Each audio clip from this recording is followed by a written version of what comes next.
Okay, these were my seedless white grapes that we just submerged in our champagne. Place these in the fridge overnight to soak.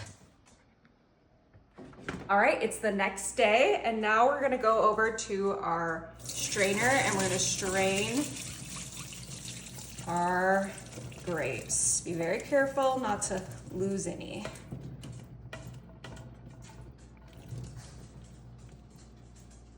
Hold on to this, we're gonna need it.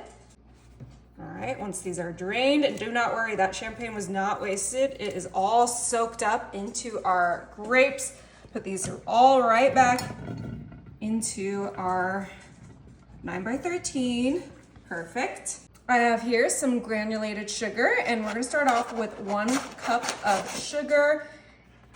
And we're gonna slowly add our sugar. We might use more depending on how much grapes you have. I used 2 whole packages of my white seedless grapes. All right, I put some gloves on, and now we are gonna toss our grapes in that sugar so we can get some candied grapes. You can kind of already see that sugar sticking to them oh so perfectly. I don't think we'll need more than maybe like a little bit, like a tablespoon more of sugar, because these got candied pretty quickly, so easy. Oh, and they smell like that beautiful champagne. All right, so let's get this nice and coated. All right, I think these look beautifully sugared. We're gonna go ahead and take off our gloves, and now we're gonna put these in the freezer.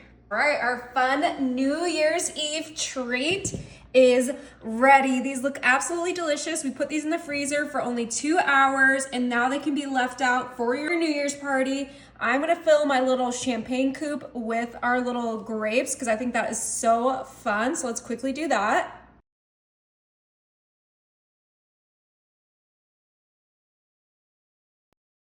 All right, look at that.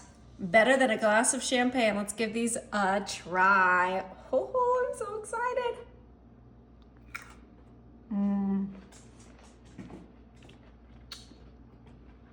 No way. Is it good? Those are so good. Oh my goodness, you're gonna love them.